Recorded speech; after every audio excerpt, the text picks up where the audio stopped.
ശബരിമല ശാസ്താവും പന്തളത്ത് രാജാവും. ഐതിഹ്യ കഥകളിൽ ശ്രദ്ധേയമായ ഈ കഥ ഒരിക്കൽ കൂടി ഒന്ന് കേൾക്കാം.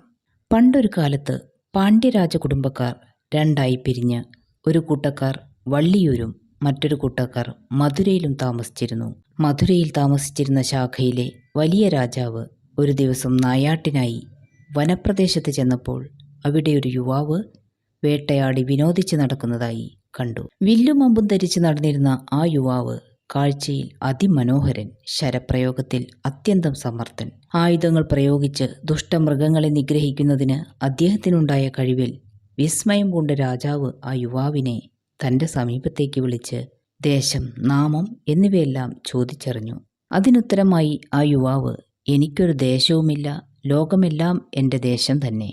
എൻ്റെ പേര് സാധാരണയായി ജനങ്ങൾ പറഞ്ഞു വരുന്നത് അയ്യപ്പൻ എന്നാണ്. എൻ്റെ അച്ഛൻ ഒരു മലയാളി, അതുകൊണ്ട് ഞാനും ഒരു മലയാളി തന്നെ. എനിക്ക് സാമാന്യം പോലെ മാതാപിതാക്കന്മാർ ഇല്ലെന്നു തന്നെ പറയാം.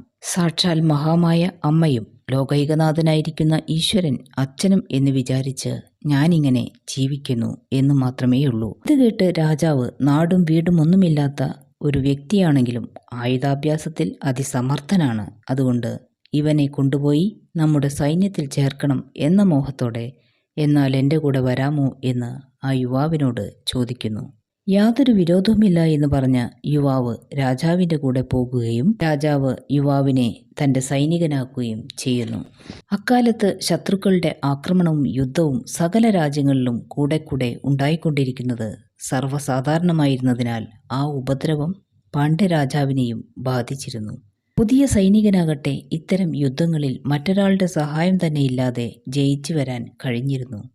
ശത്രുക്കൾ എത്ര ശക്തരായിരുന്നാൽ കൂടി ഈ അയ്യപ്പൻ എല്ലാവരെയും പരാജയപ്പെടുത്തി ജയിച്ചു വരിക പതിവായി. അതിനാൽ പാണ്ഡ്യരാജാവ് സന്തോഷത്താൽ അയ്യപ്പനെ തൻ്റെ സേനാനായകനാക്കി. അയ്യപ്പനെ പേടിച്ച് പിന്നീട് ശത്രുക്കൾ പാണ്ഡ്യരാജ്യം ആക്രമിക്കാതെയായി. പാണ്ഡ്യരാജാവിന് സ്വസ്ഥതയും സമാധാനവും കൈവരിക്കാൻ കാരണക്കാരനായ അയ്യപ്പനെ രാജാവ് വല്ലാതങ്ങ് സ്നേഹിക്കാൻ തുടങ്ങി. അതുവരെ ഉണ്ടായിരുന്ന മറ്റ് സൈനികരോട് രാജാവിൻ്റെ സ്നേഹം കുറയുകയും ചെയ്തു. അതുകൊണ്ട് തന്നെ മറ്റ് സൈനികർക്ക് അയ്യപ്പനോട് അസൂയ തോന്നുകയും ഏത് വിധേനയും ഈ അയ്യപ്പനെ തുലയ്ക്കണമെന്ന് അവർ കൂടിയാലോചിക്കുകയും ചെയ്യുന്നു. അങ്ങനെ അവർ അതിനായി ഒരു മാർഗവും കണ്ടെത്തി. അവർ രാജാവിൻ്റെ ഭാര്യയെ തിരുമുൽ കാഴ്ചകൾ വെച്ച് സങ്കടമറിയിച്ചു. ഒരു മലയാളി സൈനികൻ വന്നതിൽ പിന്നെ രാജാവിന് ഞങ്ങളെയൊന്നും ഇഷ്ടമില്ലാതായിരിക്കുന്നു. ഒരു കാര്യങ്ങളും ഞങ്ങളെയൊന്നും അറിയിക്കുന്നുമില്ല. ആ മലയാളി സൈനികൻ്റെ ഏഷണി കാരണമാണ് രാജാവ് ഇങ്ങനെയൊക്കെ ചെയ്യുന്നത്. ഇതിനെന്തെങ്കിലും പരിഹാരം കാണണം എന്നാവശ്യപ്പെട്ട് അവർ രാജ്ഞിയോട് താണു കീണു. ഇപ്രകാരമുള്ള സൈനികരുടെ വിഷമങ്ങൾ കണ്ട് മനസ്സലിഞ്ഞ രാജ്ഞി അവരോടായി ആ മലയാളി സൈനികനോട്, തിരുമനസ്സിനുള്ള സ്നേഹവും വാത്സല്യവും എനിക്കും അറിയാം. പക്ഷേ അതിനെതിരായി നമ്മൾ എന്തെങ്കിലും പറഞ്ഞാൽ അദ്ദേഹം അത് സ്വീകരിക്കുകയുമില്ല.